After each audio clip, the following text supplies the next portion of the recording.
Hello, I'm sharing with you today a recent experience of mine. I recently went away on a gorgeous women's wellness retreat run by one of my beautiful clients, Cindy Johnston from Soul Sobriety Coaching and Retreats.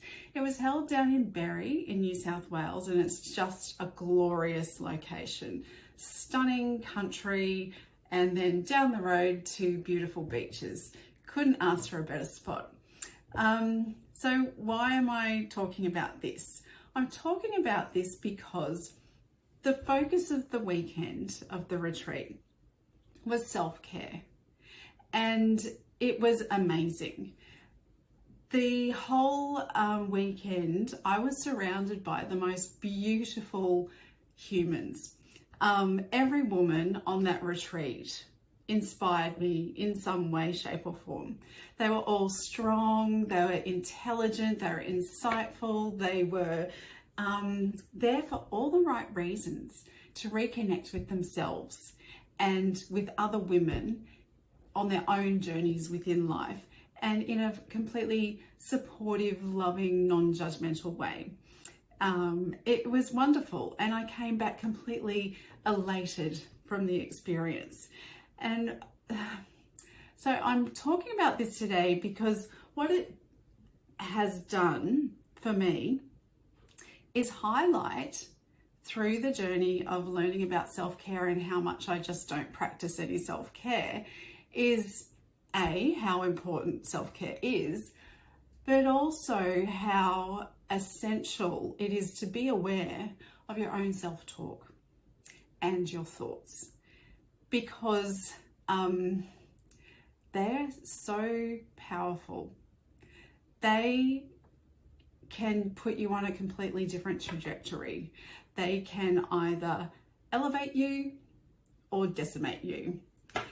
That's how powerful they are. So on the retreat, we ate lots of healthy food, we did exercise, I did a lot of activities I haven't done before. I did Qigong, I think it was called, which is a form of Tai Chi, and sound bath healing, and then EFT techniques. So it was a lot of holistic learning, and which was wonderful for my mind, body and soul.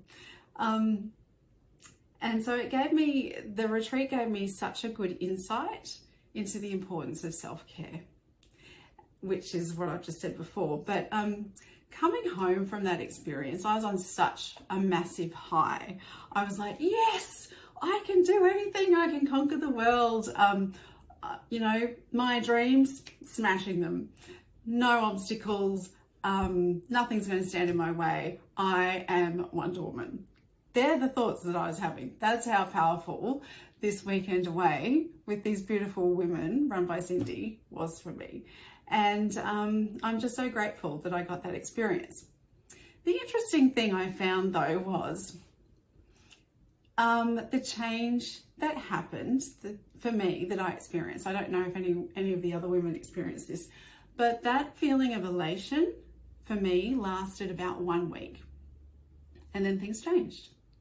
And then I became overwhelmed by a barrage, it was literally like a torrential downpour of negative thoughts, really terrible self-talk, very debilitating self-talk. And it was polarizing. It disabled me. It really stopped me in my tracks, and I felt like I was slipping into sort of, not a depression, but maybe it was, I don't know, but not a good place. I had all these self-doubts, all this bad self-talk, and it was overwhelming, and it was coming at me strong. Like I said, torrential downpour of negativity. And a lot of that negative self-talk, it surprised me. And I was wondering, where did this come from? Why is this happening? I've just had this amazing experience away with all these phenomenal people, women, who have enriched my life, and I'm so grateful to have had the experience. So why the polar opposite? Why have I gone from up here to down here within the space of a week? It didn't make sense to me. So I stopped to think, okay, I need to listen to these thoughts. What am I actually saying to myself? So every time a thought came in, I'd stop and I'd think, what did I just say to myself? And quite often it'd be things like, you're stupid. You can't do this. What are you thinking? Why do you think you're so good that you can do that and no one else can? And many, many other very negative thoughts. Some, often along the lines of, you're too fat, you're too old, you're too ugly, you're too this, you're too that, you're too whatever. Just all this horrible self-talk. And when I stopped to listen to it, I realized those thoughts and what I was saying to myself was nothing new. Nothing new at all. I had been saying things like that and worse to myself for my life as long as I can remember. That's pretty awful. It's no wonder I was feeling like crap. So then I delved a little deeper and I started to think, where have these thoughts come from? I know that they're long-seated, but why? What's germinated those thoughts? Because they're actually not true. And I don't need to listen to them. So when I stopped and actually really looked in the mirror and thought about what I was saying to myself, it took me back to where I had first heard those things said about me. So the negative self-talk that I was doing to myself, some of it was Samantha talking to Samantha at 5 years old. Samantha talking to Samantha at 16 or at 26 or at some other point in my life where the wheels fell off or someone had said something that was extremely hurtful to me or an event had happened which had had a really negative impact on me, or someone I deeply loved and admired maybe said something inappropriate or whatever, and it's just stuck in here for my lifetime. And that's where these thoughts were coming from. So what I've done is put myself into a box, and not just a cardboard box. It's like a really well-constructed titanium cube with the lid welded shut. I don't know if you can weld titanium or not. I don't know, but gives you a visual. So I'm in this titanium box with all those thoughts just whirling around and around and around that I can't escape from. And then that box has just been whooshed, thrown into the depths of the ocean. So I can't escape them. And they are with me constantly, day in, day out, whether I want them, whether I don't, whether I like them, whether I don't, whether I agree with them, whether I don't. And that's pretty crap. So I sort of had a bit of a talk to myself, really, and said, you know what? That's all rubbish. It's not true. And you get to decide who you are. You get to decide whether you're good enough, whether you're not, whether you're creative enough or whether you're not, whether you're pretty enough or ugly enough or fat or skinny or whatever the thing is. You get to decide because it's you. It's your life. And no one else gets to decide that for you. So all the things you've heard across your lifetime mean nothing unless you give them power. So it was really wonderful that this happened. Sounds strange, but it was, because going on this retreat has opened my mind, truly, to practicing self-love. Because all these years I've been practicing self-hate, hatred towards myself. And it's never left me, it's never done anything good or positive. All it's done is hurt me. And I've been hurting myself. I've let that hurt myself. So now it's time to take my power back. It's time to step into the here and the now and to say to those thoughts, okay, come on in.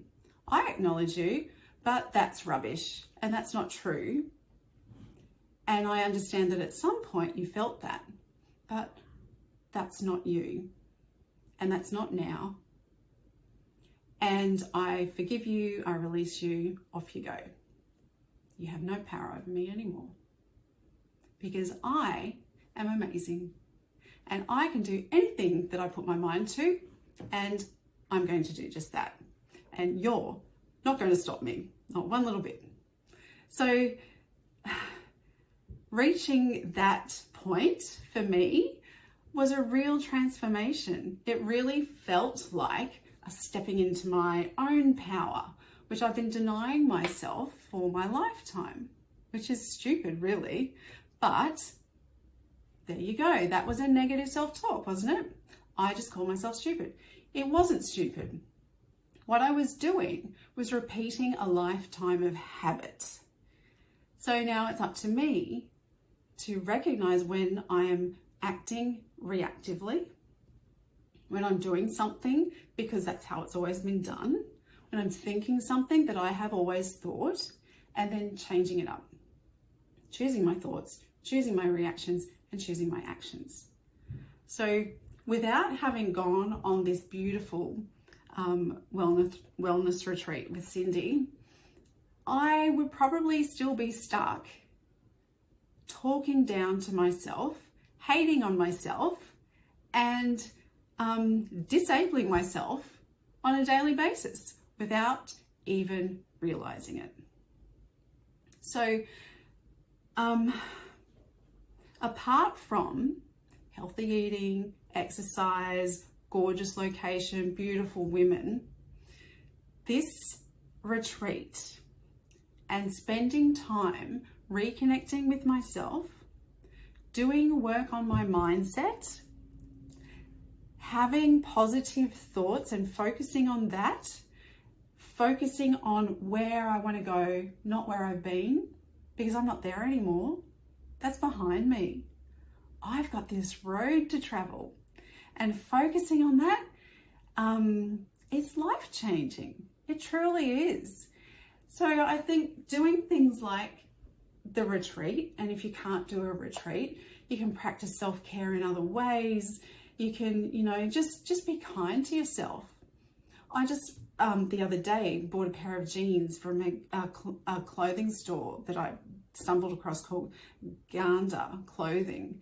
And I love those shorts because inside the zip, every time you pull the zip down, so if you're getting dressed, zipping them up, unzipping them, whatever you're doing with that zip, it has a little message. And the message is, be kind to yourself. And I think that's amazing. Such an important, powerful message that everybody needs to hear on a daily basis.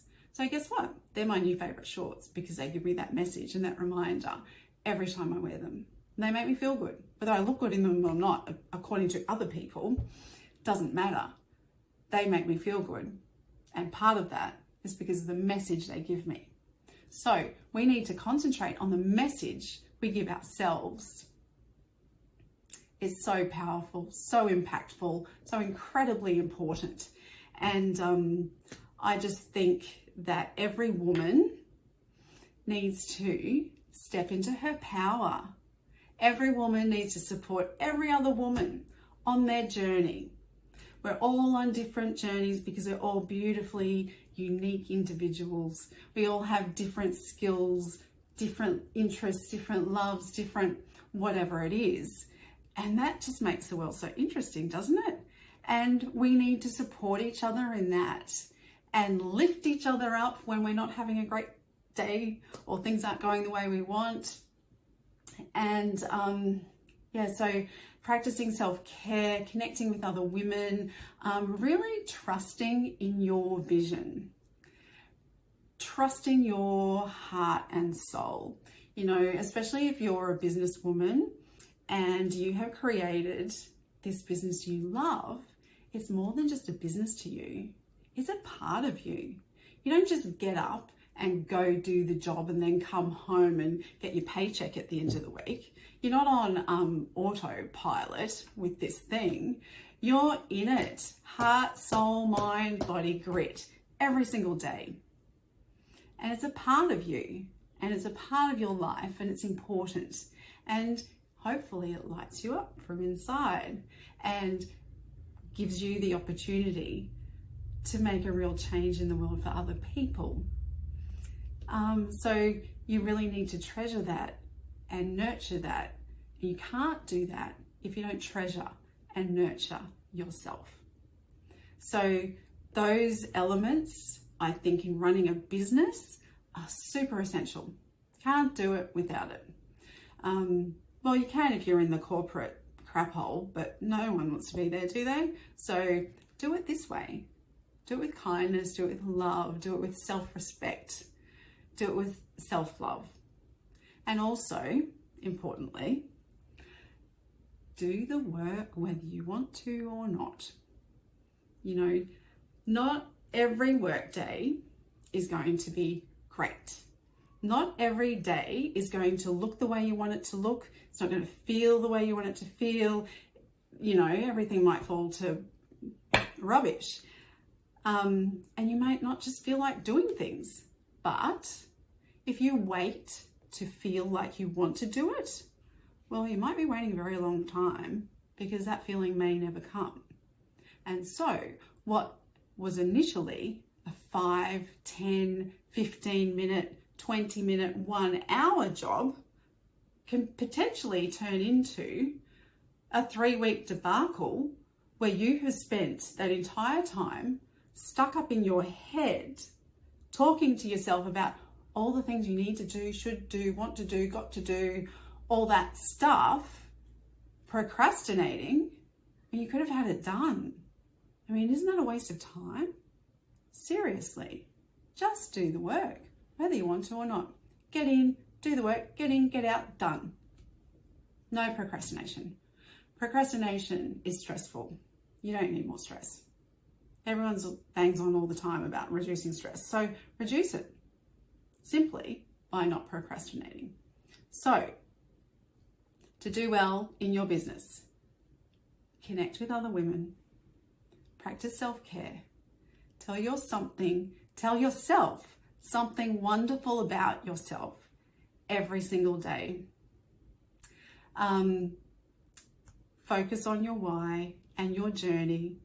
Trust your instincts and just do the work. But most importantly, love yourself.